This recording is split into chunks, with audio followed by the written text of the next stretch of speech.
Oh boy.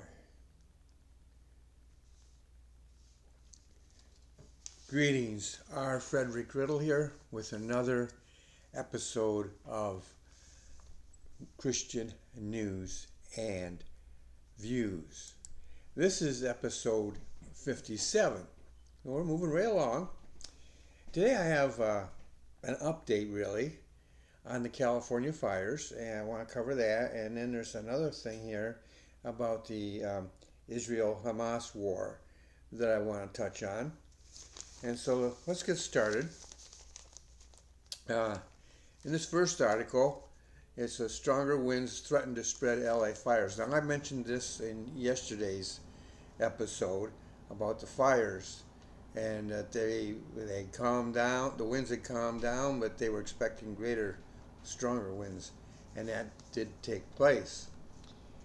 So it says here a growing force firefighters battled massive infernos across the Los Angeles area on Monday as more powerful winds moved in and threatened recent progress against wildfires that have destroyed thousands of people and killed at least 24 people. Now that's up.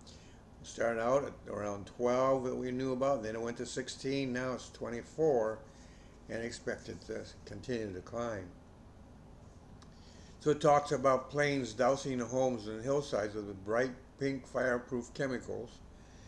And plus, they have crews prepared to pounce on hotspots across the region, and dozens of water trucks rolled in to replenish supplies after hydrants ran dry last week.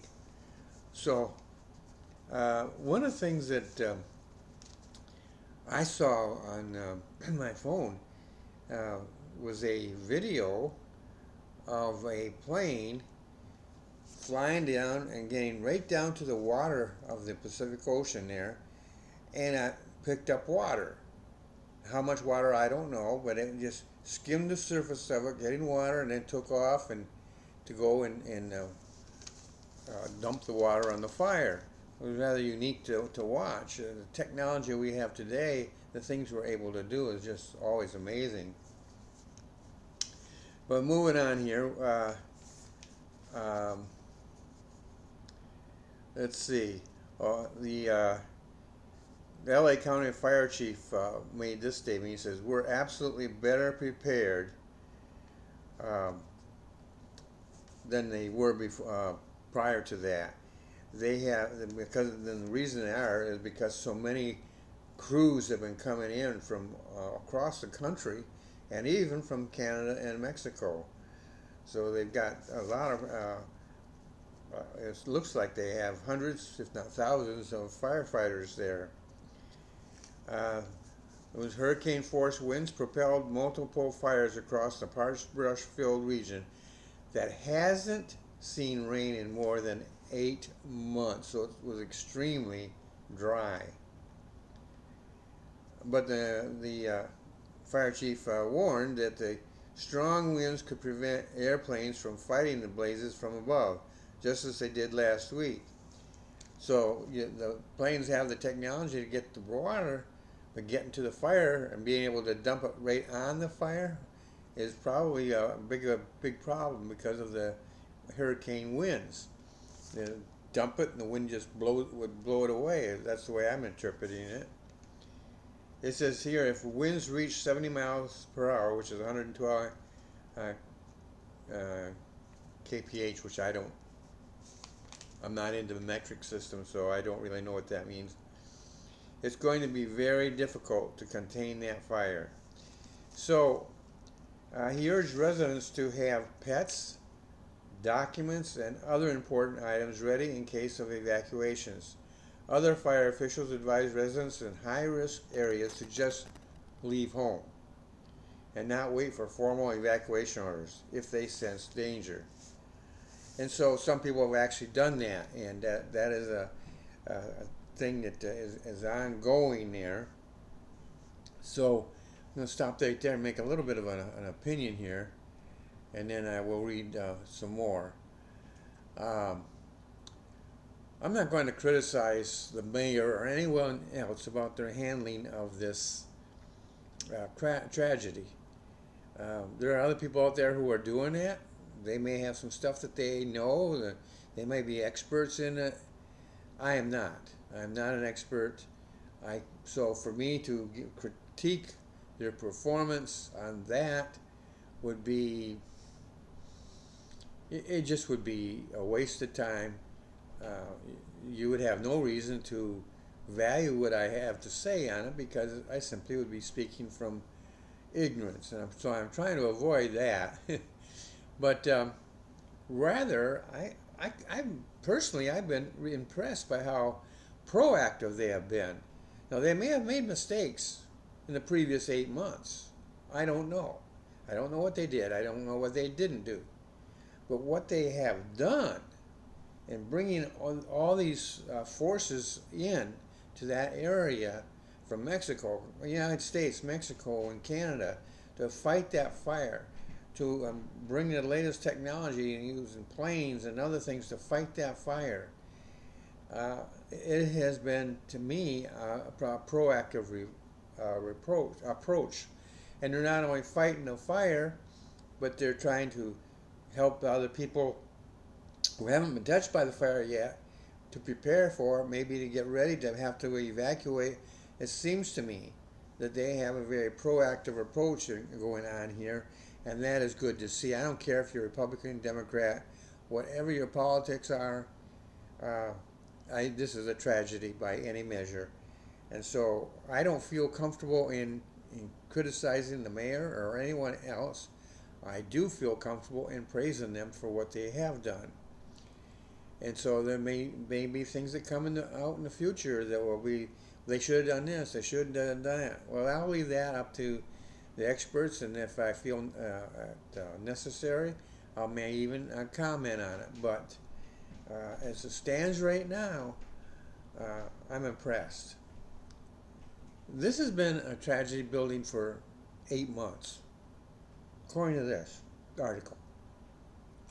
Were there better ways before for that? Again, I don't know. But I believe that when you are dealing with nature, you need to be alert. And if your plan doesn't work, then you have to be flexible enough to pivot. And that is what I am seeing the LA mayor, her government, and so forth. I am seeing them pivoting. And they pivoted rather fast, in my perspective. And I have to keep saying that because I'm not there, I don't see it, and I'm going by the news reports. But it does appear to me that they pivoted, and if I don't know if they had these plans in mind to begin with, and they just activated them, or if they came up with them right away, brand new. Either way, I'm impressed. So this whole thing here, there is more on this. I call it the scope of the problem, and that is that they're telling people to leave. They're also talking about people. Well, let me just read the article. That'll be a better way of going here. The death toll is likely to rise, Los Angeles County Sheriff Robert Luna said Monday. At least 2 dozen were missing, he said. That's the 20. I'm assuming that's the 24 they said that have died. Luna said he understands that people are eager to return into their homes and neighborhoods to survey the damage, but he asked for their patience. We have people literally looking for the remains of your neighbors, he said. That's the scope of that tragedy right there. The slower winds over the weekend allowed some people to return to previously evacuated areas. Many had no idea if their homes or neighborhoods were still standing. So that is a very, very serious situation that we find in it. This thing, it keeps popping up. They put a fire out and it keeps popping up, and so with the winds coming, that also slows them down, and now they're for hurricane winds again. So that is something this could continue for days. The way it's going, it's a sort of a two steps forward, one step back, sort of that kind of a battle. It's not one that you necessarily can practice for. I don't know how you'd practice for that. There's a lot of different ways they can um, manipulate or train people. When I was in boot camp in the Navy, we had to train for putting out a fire, and I was on the holding the hose. Now that's hose, not little bitty hose like you have at home. Just excuse me, man. Well, talking so much, I have to get a drink here.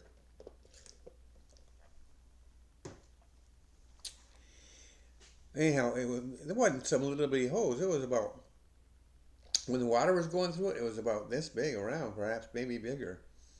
I know we had a lineup of men holding on to this hose, and it was had a life of its own, so to speak. That water going through it, and you just had to hold on to it to keep it steady, so that the ones that holding the nozzle could actually aim it and put the fire out. Now they had a building there that they could set on fire, and then you'd put it out, and sometimes it would reignite on its own. Sometimes they had to reignite it, just so that we were prepared in case there was a fire. Now that's on a small scale, and that was years, decades ago. So that what they can do now is probably much more amazing, much more, uh, proactive, much more advanced, anyhow. And so that is something that is going on. These people were practiced, they're trained to do the job, and they're coming from all over. Like I said, the United States itself, other states, Mexico to the south, Canada to the north, coming down to help them out. So it is simply a huge battle requiring firefighters, equipment, and our prayers. As a Christian, we may not be able to have the knowledge to go there and help, but we can pray for them, and hopefully you are. The death toll is expected to rise. Pray for the survivors and those families who have lost loved ones. Moreover, pray for those who are concerned about their homes. Caution is a must here. Like I was saying here in this article here, I didn't read this part. Um, well, yeah, I did. Where they were warning them to have patience. And we have people literally looking for the remains of your neighbors. So it's still a very highly flammable situation. It is still very dangerous, even if their homes have been spared. The fires could reignite. There's all sorts of different problems that could happen. So that is that news. Now I'm going to move over to the news about the ceasefire. And it says here, U.S. and Arab mediators made significant progress overnight toward brokering a ceasefire in the Israel-Hamas war and the release of scores of hostages held in the Gaza Strip.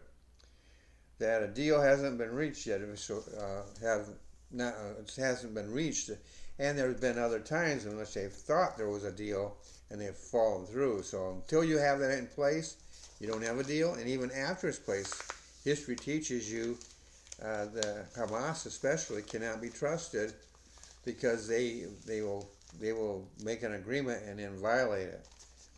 So I don't know what kind of securities they can actually impose to make sure that all parties agree to it.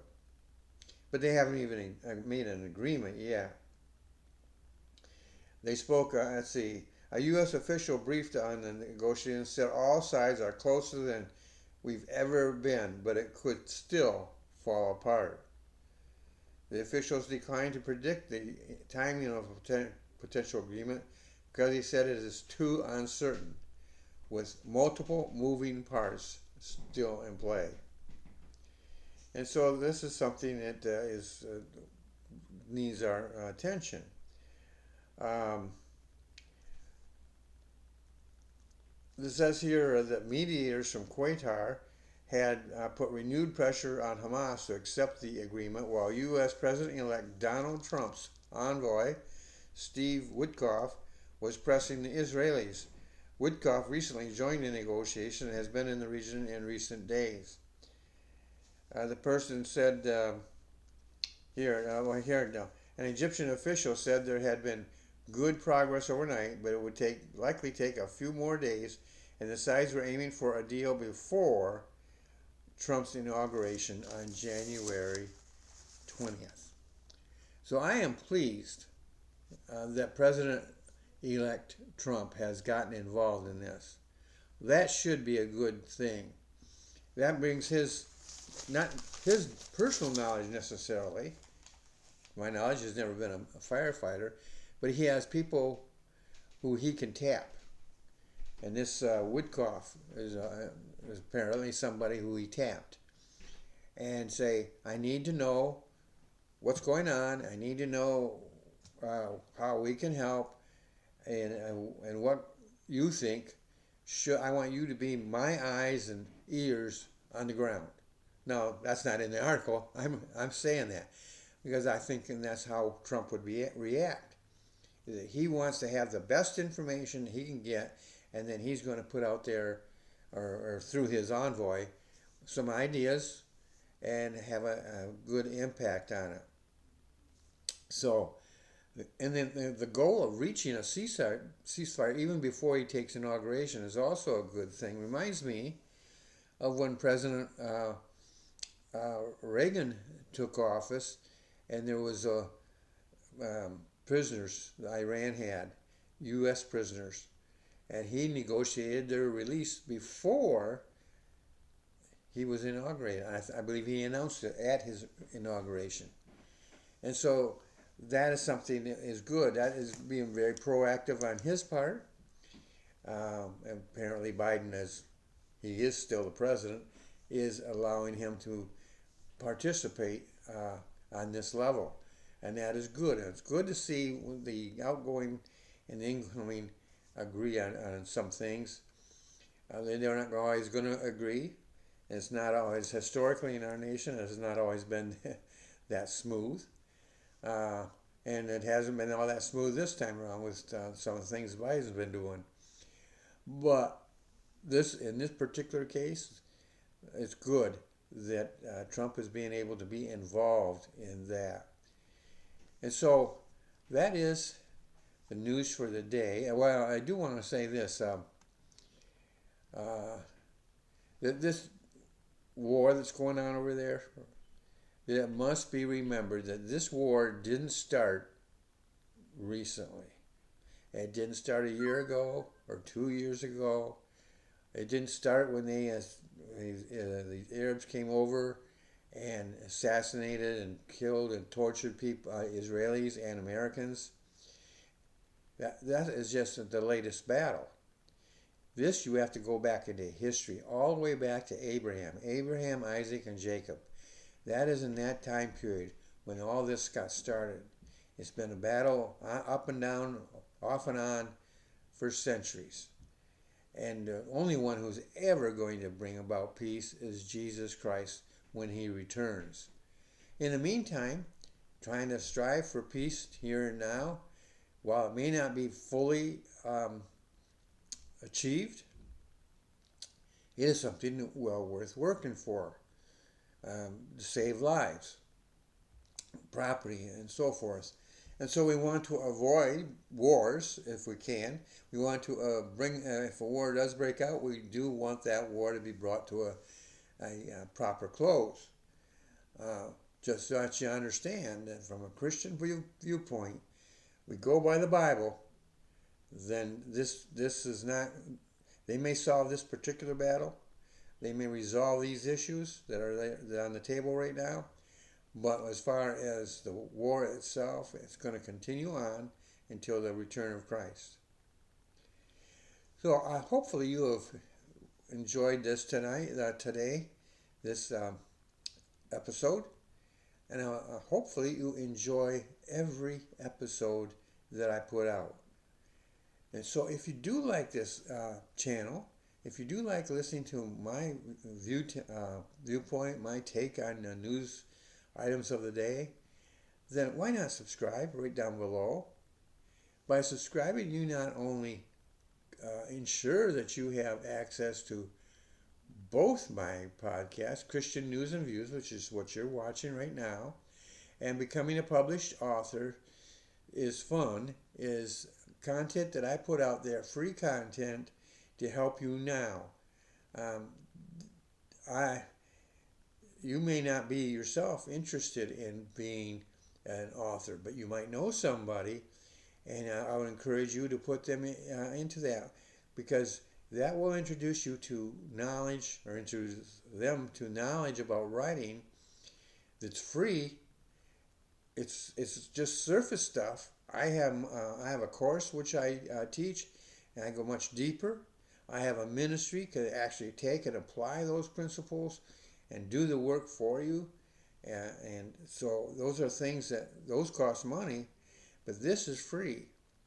And so they can actually learn how, some steps that they can take right now. And then if they really want to become a published author, there are ministries, services that I provide: basic authors training, ministry publishing, and fast track. So anyhow, those are things in which those two podcasts are available on this channel. So I encourage you to subscribe down below here, and I will do all in my power to create episodes that will inform, encourage, and inspire you. Hopefully this has been a informative podcast for you today, and I look forward to seeing you again in the next episode.